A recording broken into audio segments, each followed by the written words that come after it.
videoaula, nós vamos trabalhar sobre experimentos fatoriais. Nós vamos compreender a importância deles, o que são esses experimentos fatoriais e qual que é o benefício de nós utilizarmos. Então, nós vamos compreender a importância do uso de experimentos fatoriais, vamos entender o conceito de interação, vamos ver como planeja um experimento fatorial e vamos ver como que faz o experimento fatorial, como que se analisa o experimento no SysVar. Então, essa parte nós veremos o conceito, os passos, e numa aula seguinte nós faremos a análise propriamente dita no SysVar de um experimento em fatorial. Bom, onde que se usa? Para que se usa? Qual que é a importância desses tipos de experimento?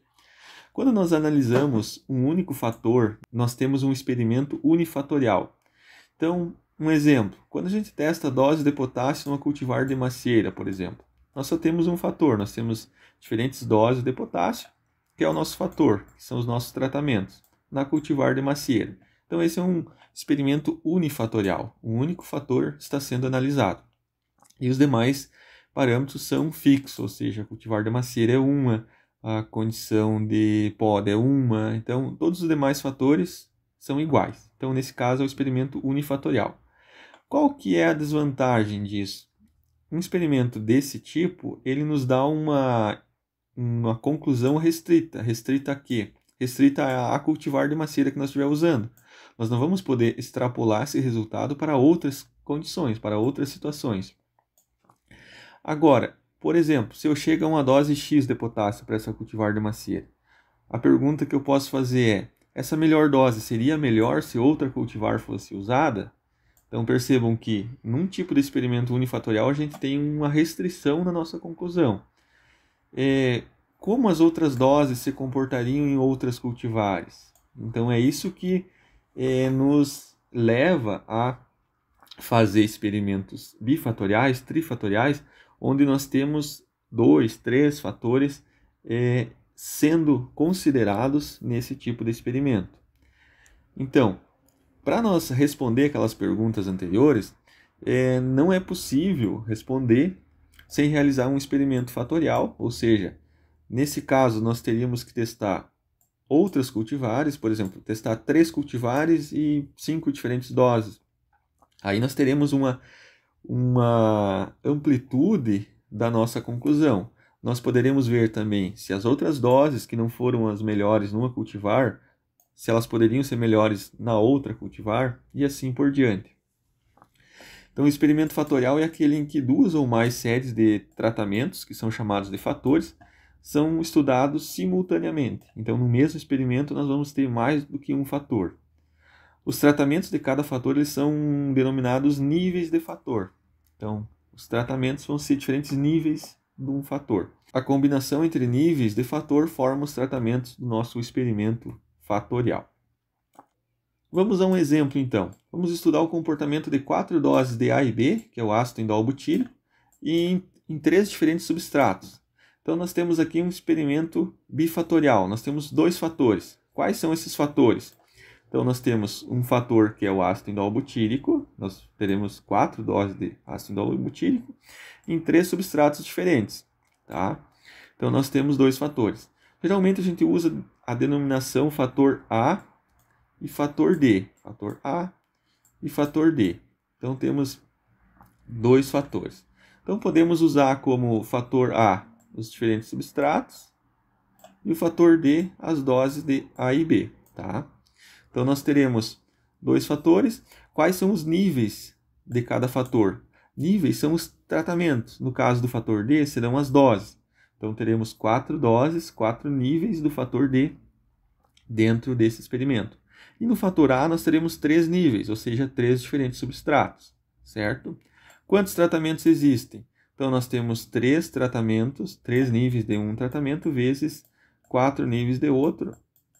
Nós teremos, então, 12 tratamentos, certo? Alocados nas suas repetições ou blocos. Tá? Quais são esses tratamentos? Então, vai ser todos os níveis do fator D dentro do fator A, dentro de cada nível do fator A, e todos os níveis do fator A dentro de cada nível do fator D. Vamos entender um pouquinho melhor nesse próximo slide aqui. Então, nós temos 3 níveis do fator A, Então, nós temos o fator A, o que é? É nossos diferentes substratos. Então, nós teremos substrato 1, 2 e 3. Então, nós teremos A1, A2 e A3. Então, são 3 níveis. No fator D, nós temos as diferentes doses de A e B. Então, nós temos testando, nesse caso, 4 doses de A e B. Então, nós teremos dose 1, 2, 3 e 4. Então, teremos 4 níveis do fator D. Como que fica essa combinação, então? Então, nós teremos o fator A, aqui, A1, e dentro do fator A1, nós teremos todos os níveis do fator D. Percebam que temos D1, D2, D3 e D4, ou seja, dentro do substrato 1, nós teremos as 4 doses de A e B. No substrato 2, nós teremos também as 4 doses de A e B. Dentro do substrato 3, nós teremos as 4 doses de A e B.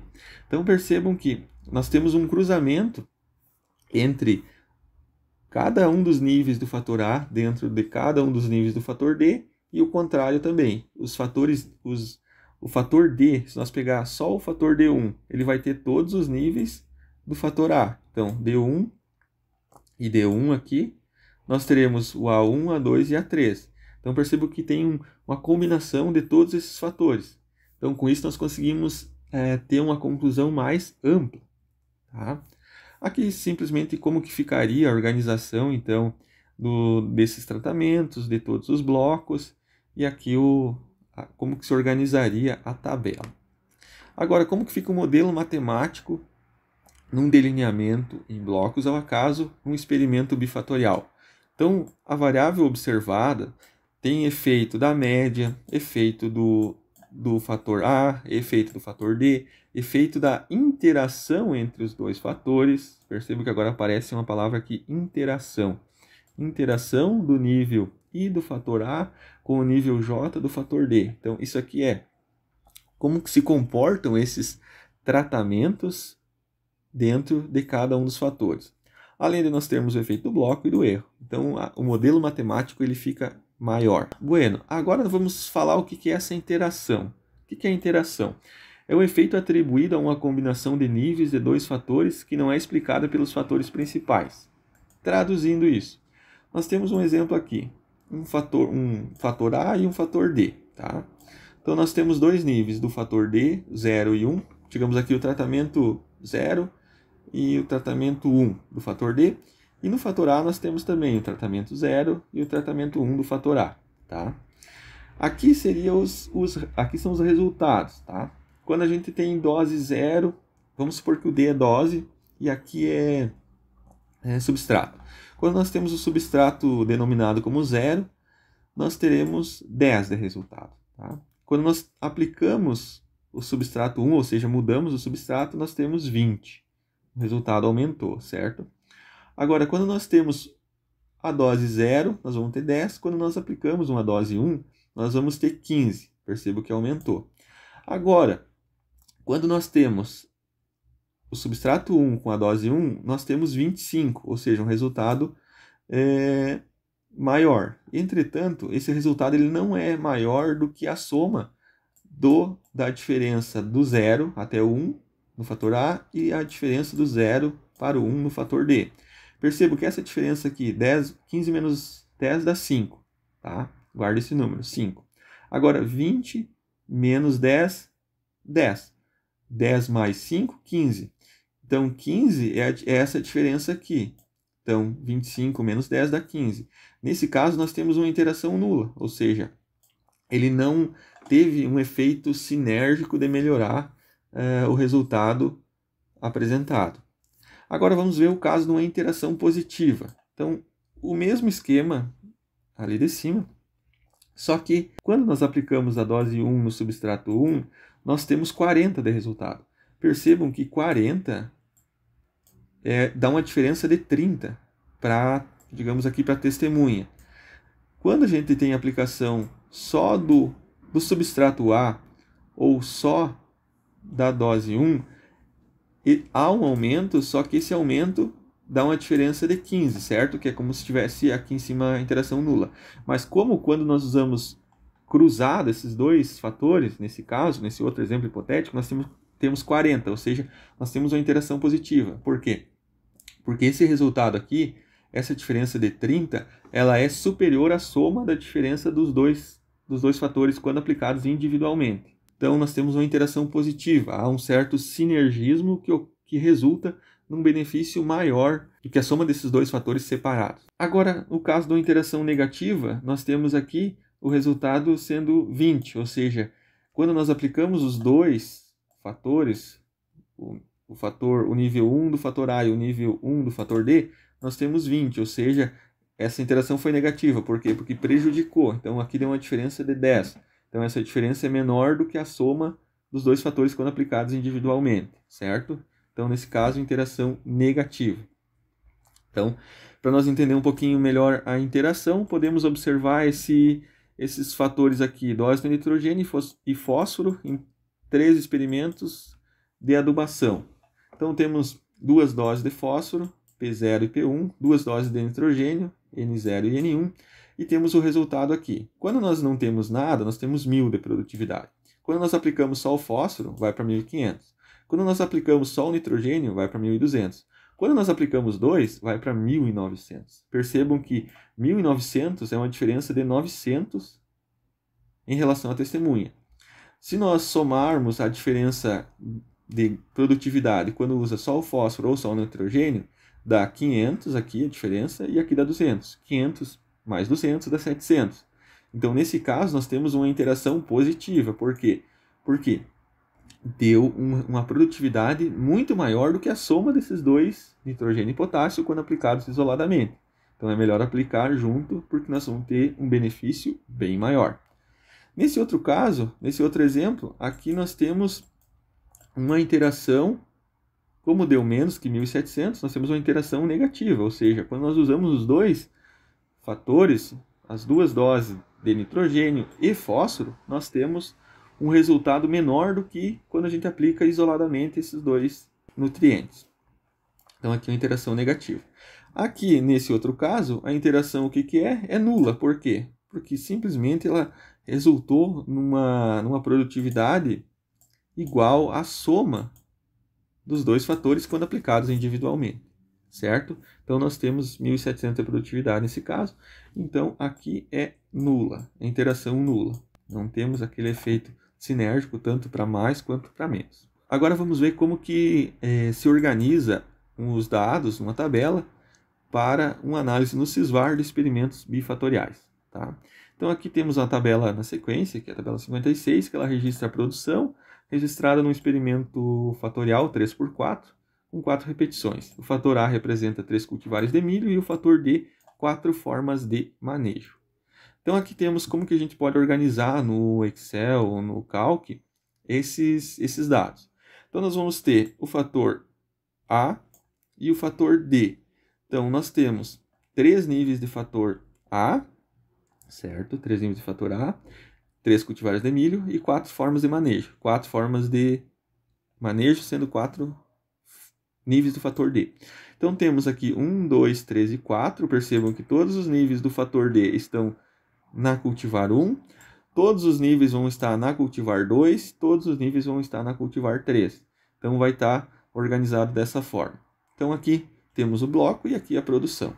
No SYSVAR, quando nós importar os dados no quadro da análise da variância, nós devemos, então, adicionar o fator A e o fator D. Além disso, nós devemos adicionar a interação do fator A e do fator D. Além do bloco, no caso de um experimento ser em blocos, né? Então, esse A vezes D, ele testa a interação de um fator dentro do outro. Então, nós devemos incluir isso na análise da variância. Aí, na sequência, nós vamos escolher o teste para fator A, para fator D e para a interação, certo? Então, aqui nesse exemplo, clicando no fator A, escolhendo Tuck, e o D pode ser Tuck também, depende de se é tratamento quantitativo ou qualitativo, e também a interação. Quando a gente clica na interação, a gente deve escolher o fator que será desdobrado, ou seja, analisado dentro de cada nível do outro fator. O que é isso?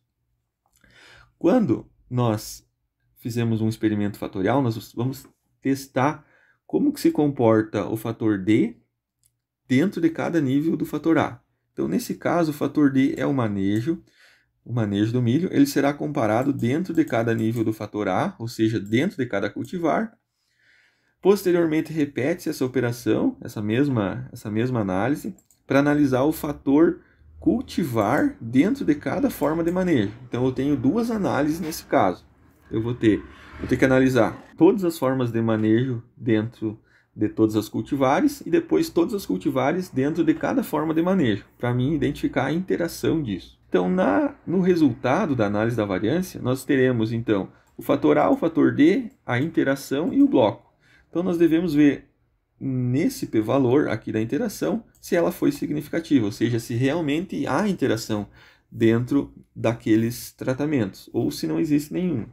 Então, para interação, o PR maior que FC pode ser usado como critério 0,25. Sendo menor que 0,25, nós concluímos que há interação. Sendo maior, nós concluímos que não há interação. Então, algumas literaturas da área de experimentação agrícola relatam que a gente pode adotar esse critério.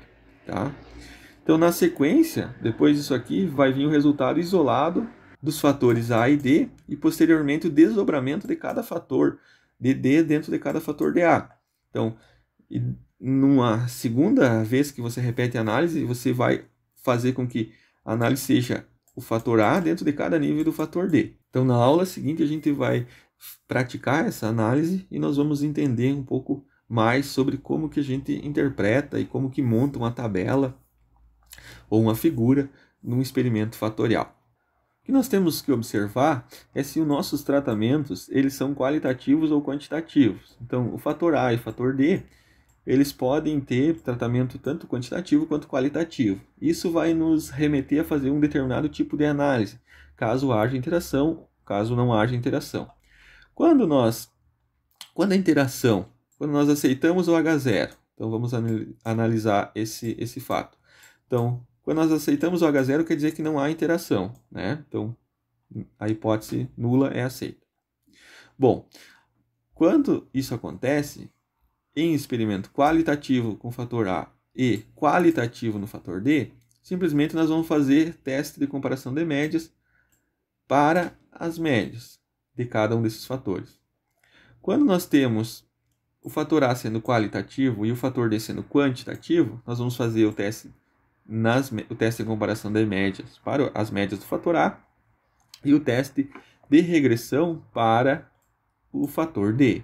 Quando nós temos o fator A quantitativo e o D também quantitativo, sem interação, nós vamos fazer uma regressão para as médias do fator A e do fator D, certo? Agora, quando nós tiver interação, ou seja, deu significativa essa interação, o que nós devemos fazer para cada uma das situações? Quando os dois fatores são qualitativos, nós vamos fazer um teste de comparação de médias de A dentro de cada nível do fator D. E também um teste de comparação de médias do fator D dentro de cada nível do fator A. Quando nós temos o fator A qualitativo e o D quantitativo, nós vamos fazer uma regressão dentro de D dentro de cada nível de A com os gráficos. Quando nós temos o contrário aqui, quantitativo no fator A e qualitativo no fator D, nós vamos fazer uma regressão de A dentro de cada nível de D, apresentando em gráficos. Quando nós temos os dois fatores quantitativos e a interação, nós temos que fazer uma superfície-resposta, que é um gráfico, então, que nós conseguimos visualizar esse resultado, certo? Então, nas aulas seguintes, nós vamos fazer as análises de um experimento em bifatorial.